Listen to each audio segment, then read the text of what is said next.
Hello, welcome to Lemon Studios, where we talk anything and everything in entertainment. I'm, of course, Lemon himself, Zeke Lemon, and this shirt was the closest I got to the avatars, or Na'vi, that we see in The Way of Water. But before we get into the review for Avatar The Way of Water, I'm going to need y'all to do a few things for me. I'm going to need you to hit that subscribe button, as I am trying to grow into my YouTube career, and that'd be a huge help. Also, leave a like if you do enjoy this review. I do appreciate that. And also leave a comment below and let me know what you think of Avatar The Way of Water, and we can have a nice little discussion there. I did my immediate reaction right out of the theater on TikTok. You can go ahead and head over there, and the link to that will be in the description box below. Now, with all that house clean out of the way, let's get into the review for Avatar The Way of Water.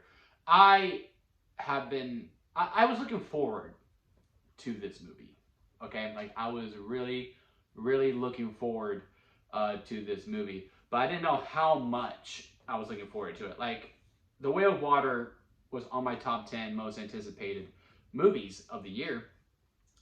And I'm part of the crowd that doesn't get the hate that the first one has at all. I think it's a very fine movie.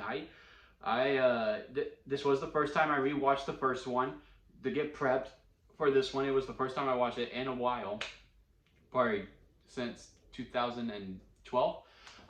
Since the last time I saw it, so I didn't really remember it. I was like, no, it's still a good movie. I don't get the hate for it. So going into this, like at first, because there's like three types of movies. I obviously didn't script this part. There's three types of movies where, like, I almost I get really excited. Let's just say that. And those are a Spider-Man movie or an Avengers type movie, a Star Wars movie, or a Jurassic movie. And I remember going in to see Avengers for the first time and how excited I was. I remember going in to see Endgame for the first time. I remember going to see No Way Home for the first time, or just the Tobey Maguire Spider-Man. Jurassic World, you get the picture about how excited, that feeling that I had. This movie brought that.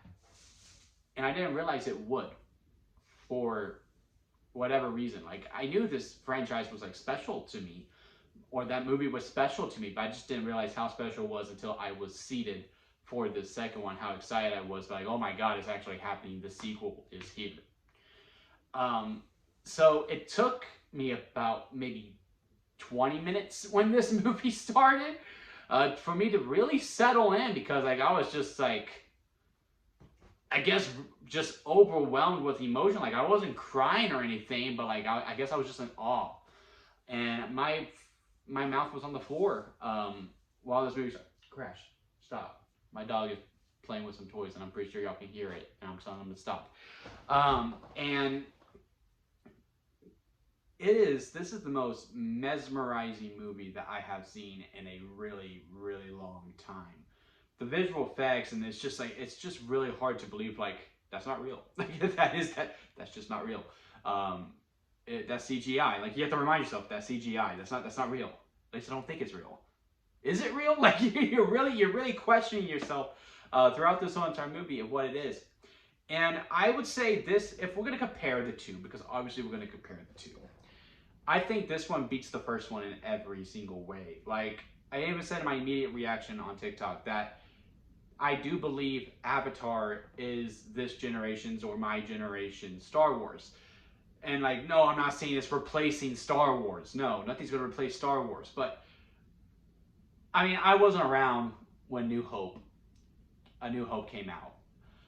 But I kind of imagine like it was like this when the first Avatar came out, and then the sequel came out, then Empire came out, of like this brand new, fresh franchise. And it's just like, what is the anticipation for that story? Like, that's why I compare this to, and then the sequel just kicks the first one's butt right out of the water. And no pun intended. Anyway, and that's what I mean. Like, this really does potentially, like, James Cameron will always be James Cameron, but like what George Lucas did to Star Wars. Like, this is what James Cameron is doing. And I honestly just cannot wait for the third one. Like, I am fully in on this world. Like, I'm all about, spin-offs at this point. Hell, make a book. I'll read the book. Anything with this world, and if it's canon, I'm all for it. Like, that's really how much I'm into this franchise. due to the way of water. So to get even more of the positive way, I mean, it's very visually telling, and the 3D is out of this world.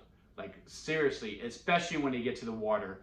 I will say, it's not a fair chance because I need to go see it again to really so I can like actually be calm watching the beginning of it and really analyze that better, because at first, like, I guess I was just so excited that, you know, I would say it's probably the slow part, if you will. I don't know. But once they get to the water, and they get to the water relatively fast, but it does seem like it's a beeline to get to the water.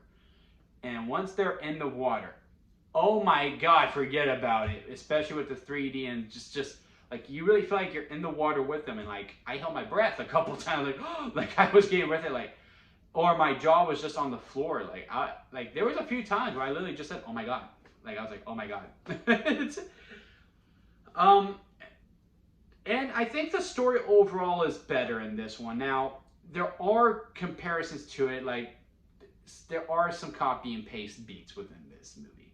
You know, there's world building because you go to a new tribe and you learn their ways, you learn how to ride their animals, just like Jake did with the Na'vi in the first one. They're doing it. Jake's family is doing it with the water tribe in this one. That's the same.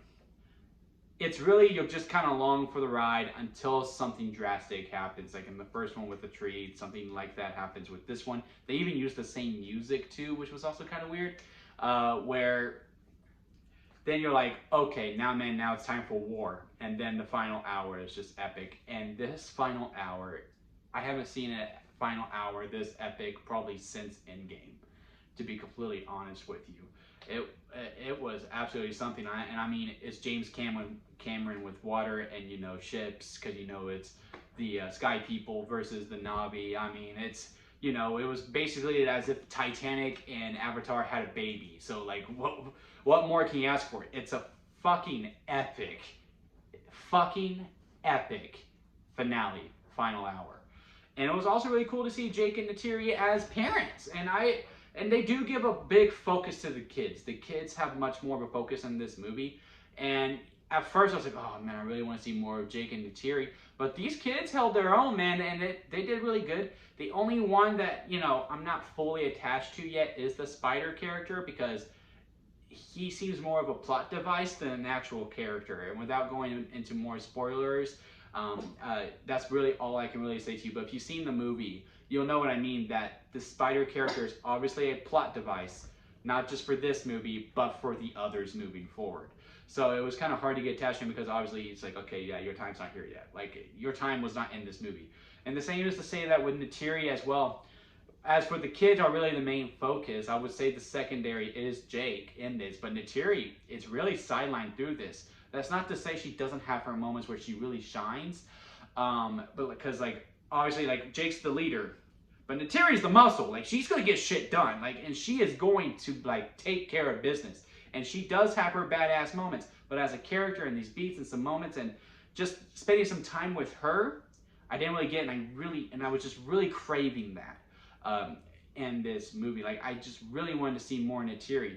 Not to say with the parts that we don't get aren't good. They are good. I just wanted more out of that character, because she was a huge highlight for me in the first one, and I wanted to see more of her in this one. But that's another really minor nitpick. I'm hoping in the third one, it's more, you know, kids first, because I'm pretty sure the kids are really the main characters now at this point, and then Neytiri is the secondary, and then maybe we can have a full family dynamic in the fourth one. But, you know, that's just me dream casting at this point. But man, overall, it's a very good ride. Even the characters they bring back, and you're just like, well, how are they going to explain this? Because those characters didn't make it in the first one, and now they're brought back. For the most part, they explain it very good, and they explain it very early on too, like from the get-go. And I mean, it's a planet with some blue people in it. You're either gonna buy it or you don't. If you don't buy that, you're probably not gonna buy this. But if you're willing to buy the blue people, you're willing to buy the explanation that they give for these people who did not make it in the first one that are now back in this second one. But overall, man, the Avatar: The Way of Water is an absolute masterpiece to me. I don't think it's my favorite movie of the year. It's definitely within the top 10, maybe in the top 5. I don't know. But man, what a year of movie this was with Glass Onion, The Avatar: The Way of Water, The Batman, Top Gun Maverick, Everything Everywhere, all at once. The Nicolas Cage movie, The Massive Weight of Unbearable Talent. Like this year has just been one hell of a year for film, and it ends on such a high note with this. Avatar: The Way of Water to me is a strawberry lemonade. I said it like in my immediate reaction because I was on such a high. I was like, it's probably a 9.5. No, it's 10 out of 10 for me. Strawberry Lemonade is the highest ranking that you can give a movie here at Lemon Studios because that is the best kind of lemonade. And to me, Avatar: The Way of Water is just that.